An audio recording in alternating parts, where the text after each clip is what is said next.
राधे राधे गोविंद गोविंद राधे राधे राधे गोविंद गोविंद राधे गोविंद राधे गोपाल राधे राधे राधे गोविंद गोपाल राधे राधे राधे गोविंद गोविंद राधे। वृंदावन बिहारी लाल की।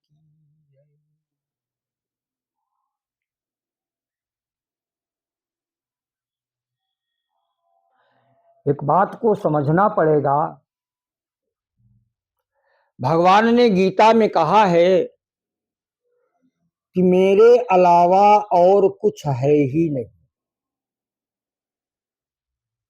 इसका तात्पर्य यह हुआ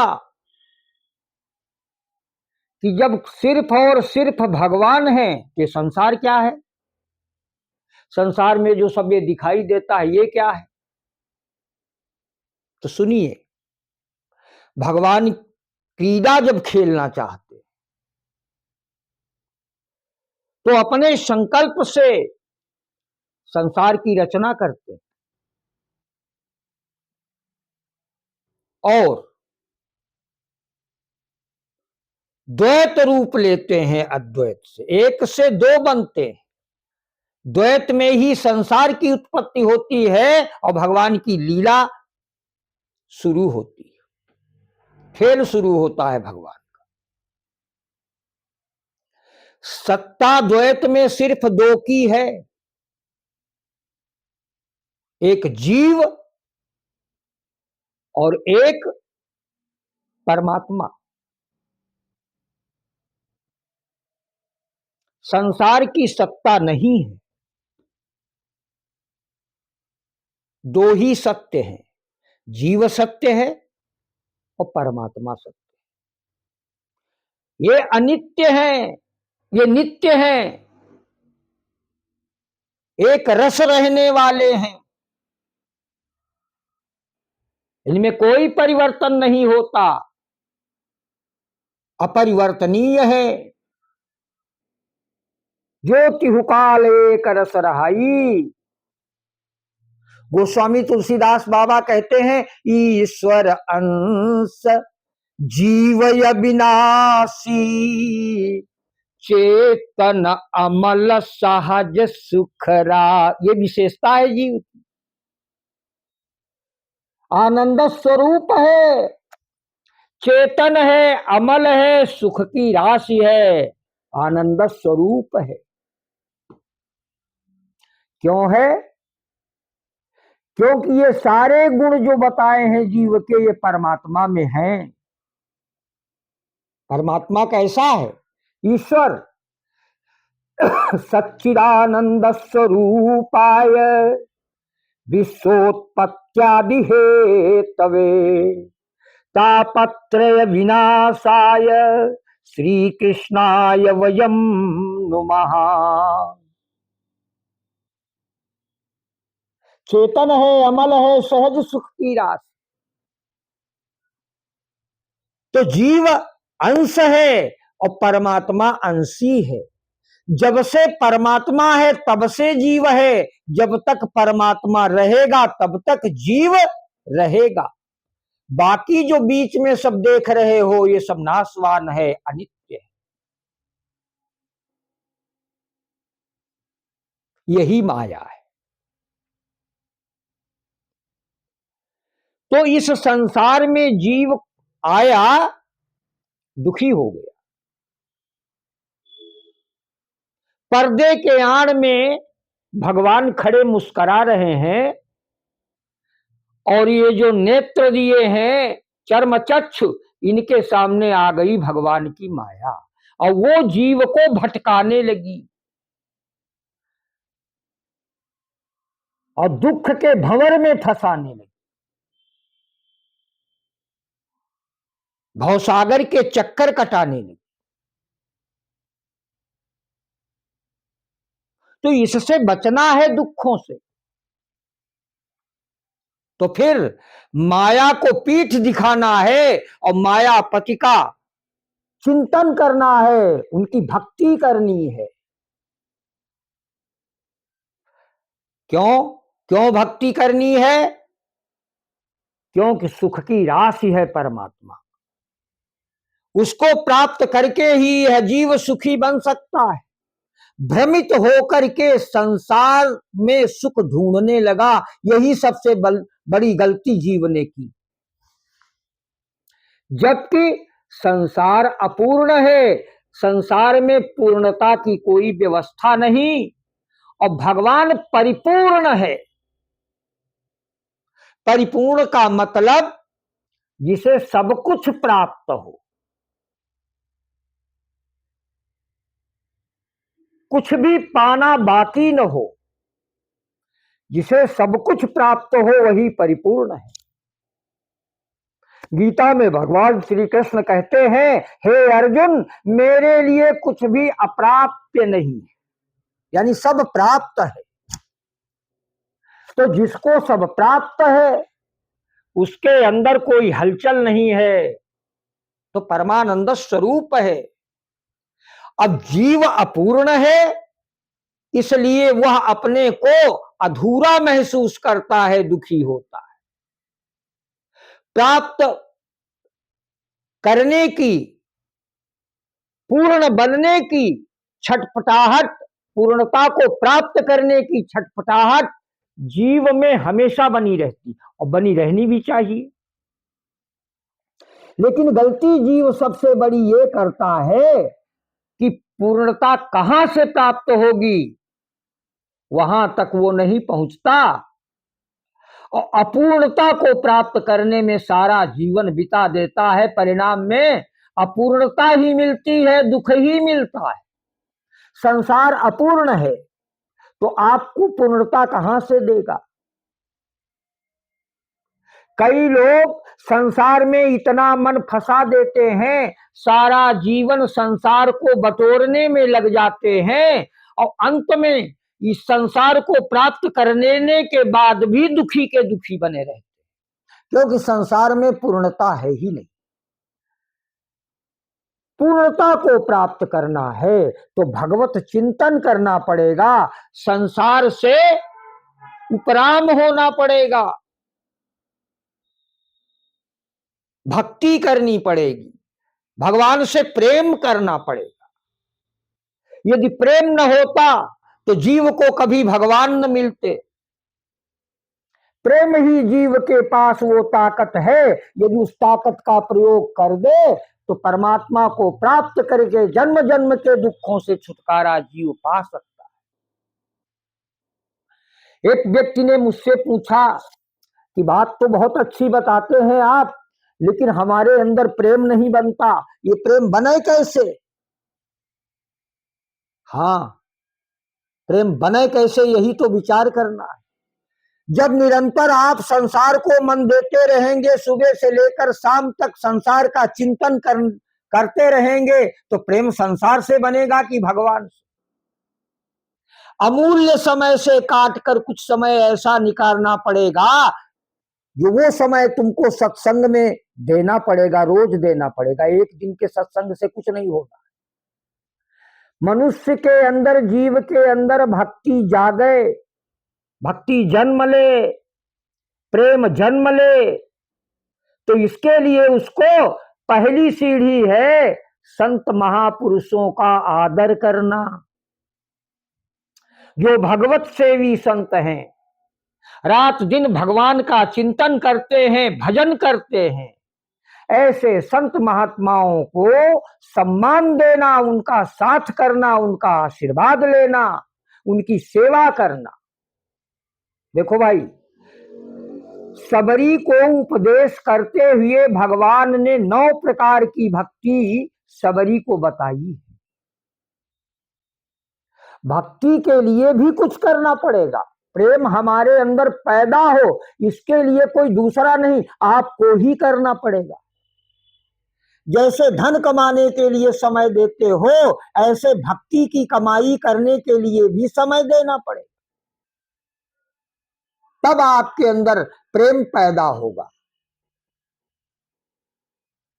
तो भगवान राम ने कहा शबरी से, शबरी मेरी भक्ति 9 प्रकार की है। प्रथम भगति संतन कर संगा, ये पहला पावदान है भक्ति प्राप्त करने का। संत महात्माओं का संग करना, सांसारी जीवों के संग से दूर रहना, जो रात दिन निरंतर संसार की, प्रपंच की, माया की बातें करें, उनमें रस लोगे, उनमें समय दोगे तो भक्ति कहां से प्राप्त होगी। ऐसे लोगों से दूर रहना, और जो साधु महात्मा निरंतर ब्रह्म चिंतन करते हैं, ब्रह्मानंद में मस्त रहते हैं, संकीर्तन करते हैं भगवान के नामों का, ऐसे साधु महापुरुषों का संग करना।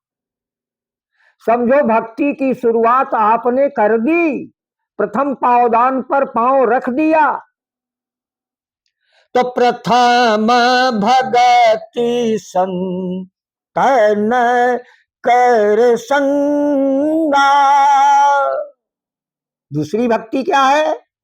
दूसरी रति मम कथा प्रसंगा। रति माने प्रेम, रति माने अनुराग।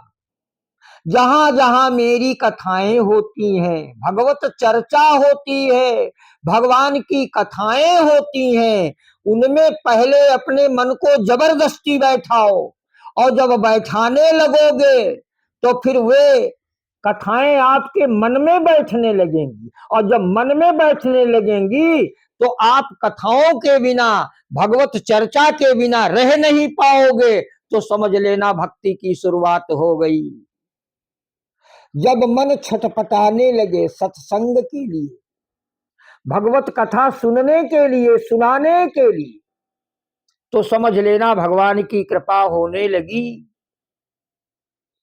कथाओं से अनुराग,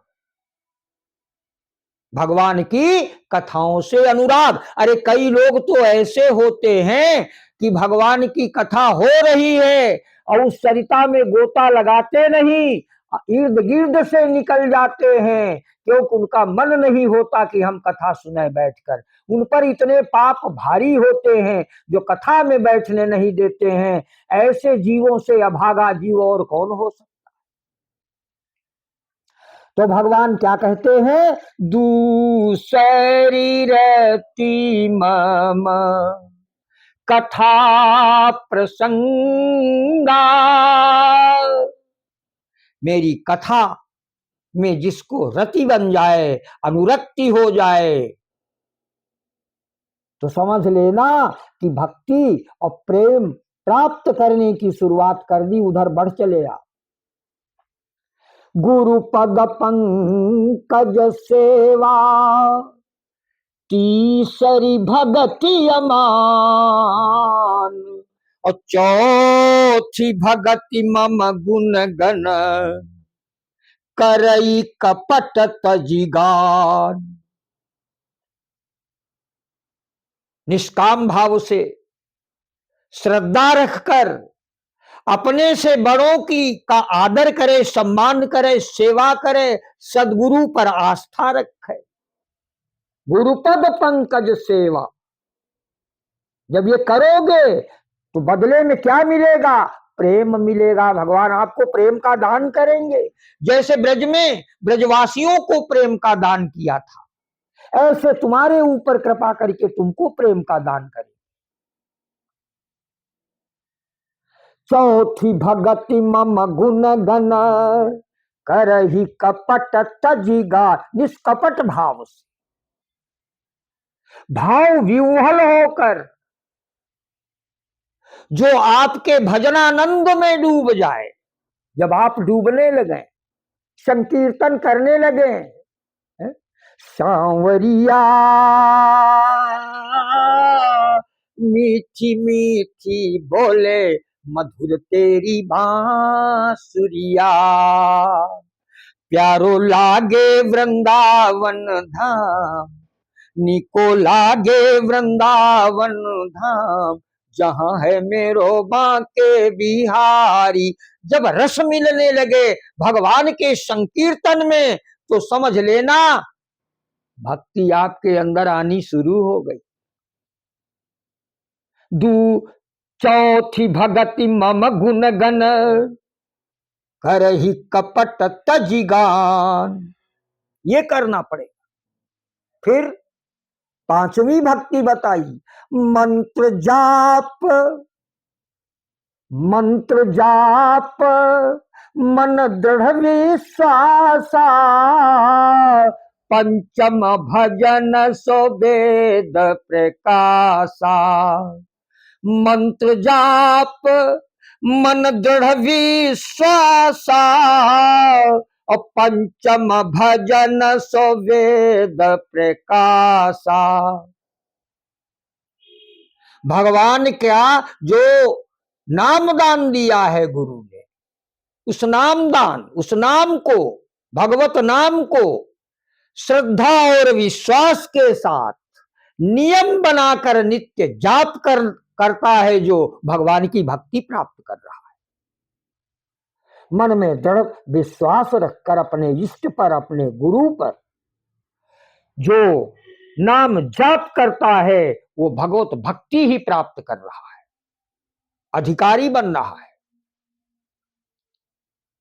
छठ दमशील बिरति बहु कर्मा, छठ दमशील बिरति बहु कर्मा, निरत निरंतर सज्जन धर्मा, निरत निरंतर सज्जन धर्मा।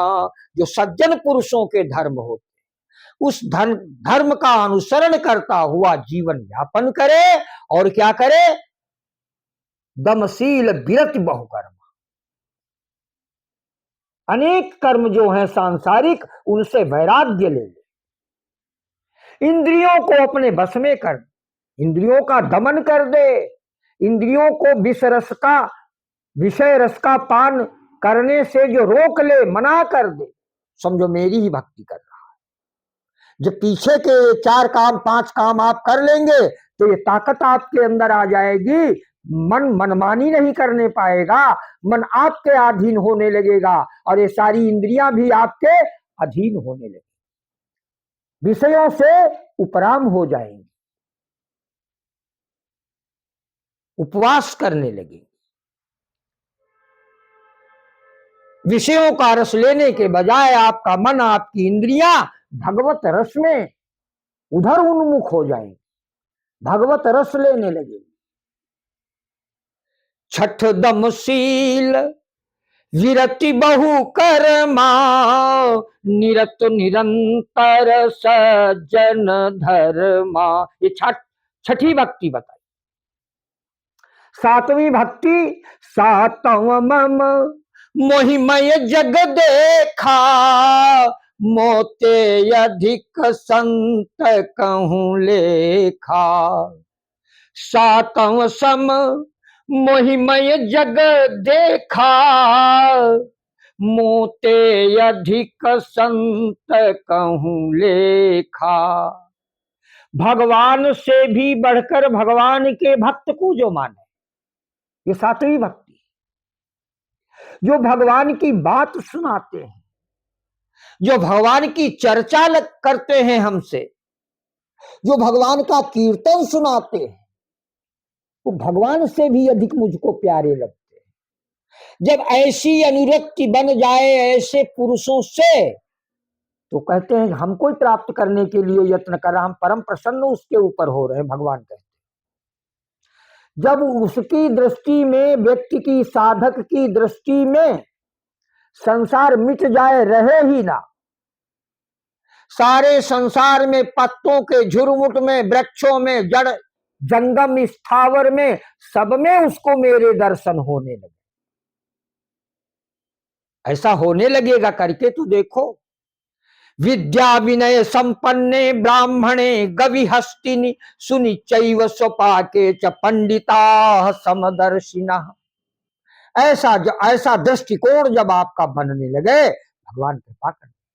आठव जथा लाभ संतोषा और नहीं देख सपने हूं पर दोषा।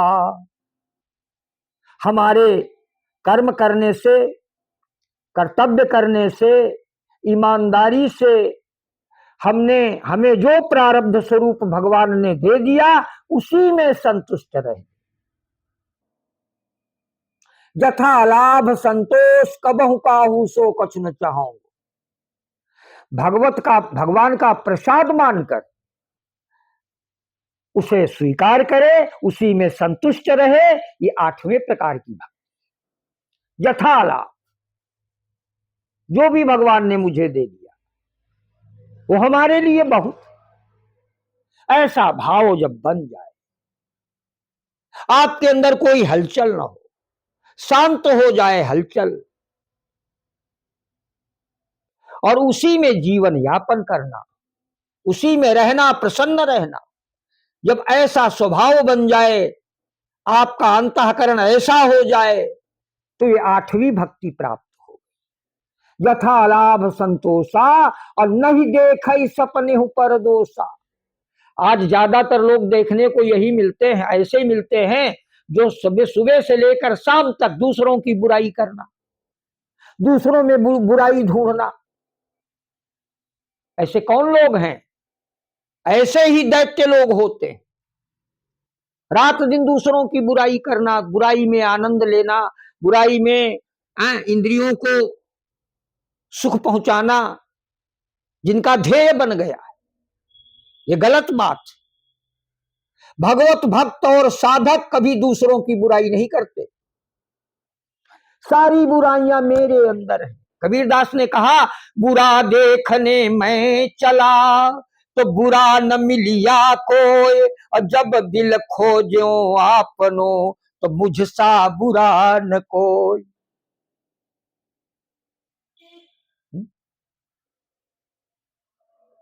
गुण तुम्हार समुझई निज दोषा, गुण तुम्हार समुझई निज दोषा, और जही सब भांति तुम्हार भरोसा।